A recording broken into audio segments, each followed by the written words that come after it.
दोस्तों बॉलीवुड दिन भर के एपिसोड 23 में आपका स्वागत है। आज हम सबसे पहले बात करेंगे नौटंकी पब्लिसिटी की भूखी प्रियंका चोपड़ा के बारे में।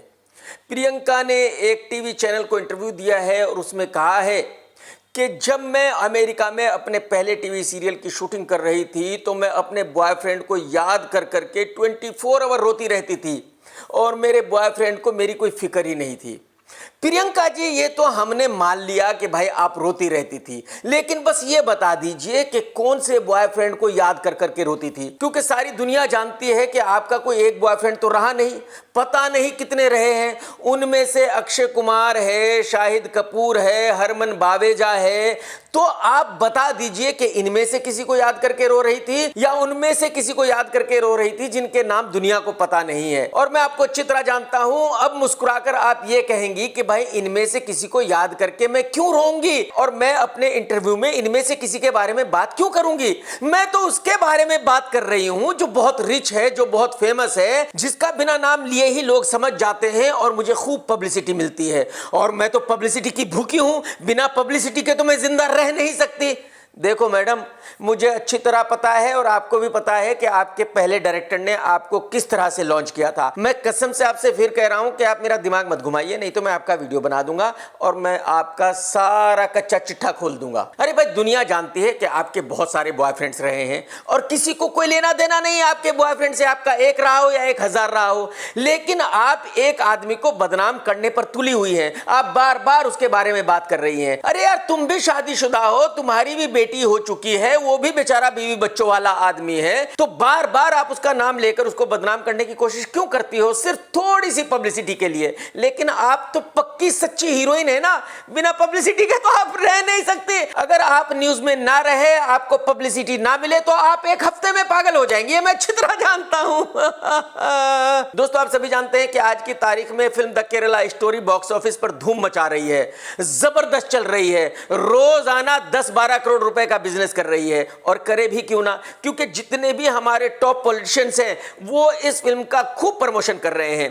कल योगी जी ने ट्वीट किया कि भाई मैं अपने सभी मंत्रियों के साथ आज द केरला स्टोरी देखूंगा, और कल ही स्मृति ईरानी जी ने भी ट्वीट किया कि मैं भी आज द केरला स्टोरी देखूंगी। और ये दोनों ही नेता बहुत फेमस है, तो जाहिर सी बात है सभी न्यूज चैनल्स ने इस खबर को खूब जोर शोर से चलाया, पूरे मीडिया ने इस खबर को हाथों हाथ लिया और इसका रिजल्ट ये हुआ कि फिल्म को और पब्लिसिटी मिल गई। और अभी ये सिलसिला रुका नहीं है, अभी तो और बहुत सारे पॉलिटिशियंस पब्लिसिटी लेंगे और इस फिल्म के बारे में बात करेंगे और इस फिल्म का प्रमोशन करेंगे। तो इसका मतलब ये हुआ कि ये फिल्म 200 करोड़ रुपए से ज्यादा का बिजनेस करेगी। इसका मतलब ये हुआ कि जो इसके प्रोड्यूसर हैं उसको शेयर मिलेगा कम से कम 100 करोड़ रुपए का। और अब इसके डिजिटल राइट्स भी बहुत महंगे बिकेंगे, यानी मिनिमम 50 करोड़ में तो बिकेंगे ही। इसका मतलब ये हुआ कि विपुल शाह को बुढ़ापे में 150 करोड़ रुपए बैठे बिठाए मिल गए, जबकि ये फिल्म एक छोटे से 5-6 करोड़ रुपए के बजट में बनी है। तो इसका मतलब ये हुआ कि बुढ़ापे में विपुल शाह की घर बैठे चांदी हो गई। और इसकी हीरोइन आदा शर्मा 10 साल पहले लॉन्च हुई थी, बेचारी 10 सालों से फिल्में कर रही थी लेकिन पब्लिक उसको जानती नहीं थी। फाइनली वो वक्त आ गया जब उसकी फिल्म हिट हो गई और दुनिया उसको जान गई। तो इस फिल्म से यह भी सीख मिलती है कि भाई आप अपना काम करते रहे, पता नहीं कौन सा फ्राइडे आए और आप रातों रात सुपरहिट हो जाएं। दोस्तों, आप सभी जानते हैं कि अब तक प्रभास की जितनी भी फिल्में हिंदी में बनी है, रिलीज हुई हैं, उन सभी में प्रभास ने अपनी डबिंग खुद की थी और उनकी हिंदी का बहुत मजाक बना था। जो उनकी डायलॉग डिलीवरी थी हिंदी में वो बहुत अच्छी नहीं थी, इसलिए उनका हिंदी बोलना लोगों को पसंद नहीं आता था। और शायद यही वजह है कि फिल्म आदि पुरुष में प्रभास ने अपनी डबिंग खुद नहीं की है, बल्कि उनके लिए डबिंग की है शरद केलकर ने। और यही वजह है कि जब वो इस फिल्म के डायलॉग्स बोल रहे हैं तो बहुत अच्छे लग रहे हैं, वो हिंदी सुनने में बहुत मजा आ रहा है। बहुत अच्छा होता अगर प्रभास अपनी पहले वाली हिंदी फिल्मों में भी किसी से अपनी डबिंग कराते, लेकिन वो इस जिद पर अड़े हुए थे कि नहीं, वो अपनी डबिंग खुद करेंगे, वो किसी और से डबिंग नहीं कराएंगे। लेकिन ये बहुत अच्छी बात है कि आदि पुरुष के निर्माता और डायरेक्टर उनको कन्विंस कर पाए, उनको राजी कर पाए इस बात के लिए कि उनकी डबिंग शरद केलकर करेगा। दोस्तों, ये बात तो मैं अपनी कई वीडियोस में कह चुका हूं कि आज SRK बॉलीवुड का सबसे बड़ा सुपरस्टार है।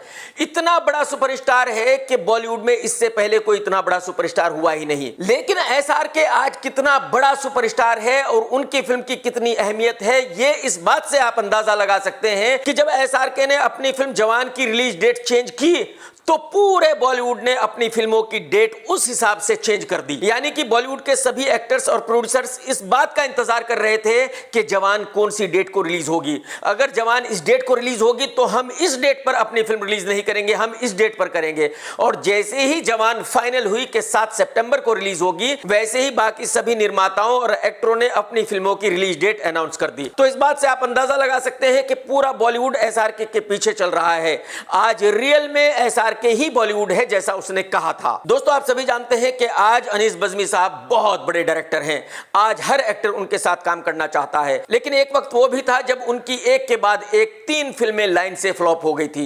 वेलकम बैक टू, मुबारका और पागलपंती। और इन फिल्मों के फ्लॉप होने के बाद लोगों ने यह कहना शुरू कर दिया था कि अनीस तो बूढ़ा हो गया है, अनीस तो खत्म हो गया है, अनीस को तो डायरेक्शन नहीं आता, अनीस के साथ तो किसी को फिल्म बनानी ही नहीं चाहिए। और उसके बाद रिलीज हुई भूल भुलैया 2, जो सुपर डुपर हिट रही। और उस फिल्म के हिट होते ही बॉलीवुड ने मान लिया कि अनीस भाई नंबर 1 डायरेक्टर है।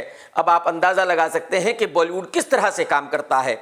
आज हालात यह है कि अनीस भाई सभी एक्टरों के साथ फिल्म कर रहे हैं। शाहिद कपूर के साथ उनकी फिल्म जुलाई में शुरू होने वाली है, उसके बाद वो वरुण धवन के साथ फिल्म कर रहे हैं, उसके बाद वो विक्की कौशल के साथ फिल्म कर रहे हैं, उसके बाद वो कार्तिक के साथ भूल भुलैया 3 कर रहे हैं। और मैं आपको यह भी बता दूं कि फिल्म राउडी राठौर का सीक्वल भी अनीस बज़्मी ही डायरेक्ट करने वाले हैं। उसमें भी कोई बड़ा हीरो ही आएगा, हो सकता है कि अक्षय कुमार खुद ही आ जाए। कहने का मतलब यह है कि भूल भुलैया 2 के हिट होने के बाद अनीस भाई पूरी तरह रॉक कर रहे हैं और आज अनीस भाई बॉलीवुड के तकरीबन सभी एक्टरों के साथ फिल्म बना रहे हैं। दोस्तों, ये बात तो हम सभी जानते हैं कि ऐसे बहुत एक्टर्स हैं जो ड्रग्स लेते हैं, चरस गांजा पीते हैं।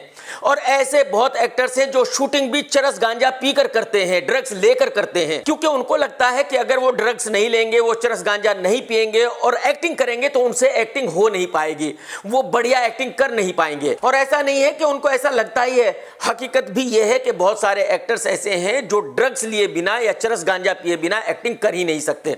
और ऐसे काफी सारे एक्टर्स बॉलीवुड में हैं, लेकिन अगर मैं नाम लूंगा तो आपको पता है कि मेरे ऊपर केस हो जाएगा, तो मैं नाम नहीं लूंगा। लेकिन आप खुद ही समझ सकते हैं और शक्ल से ही पहचान सकते हैं कि वो चरसी गजेड़ी एक्टर्स बॉलीवुड में कौन है। तो जैसा बॉलीवुड में है वैसा ही मलयालम फिल्म इंडस्ट्री में भी है। लेकिन मलयालम इंडस्ट्री ने इन नशेड़ी गंजेड़ियों को रोकने के लिए एक नया तरीका अपनाया है।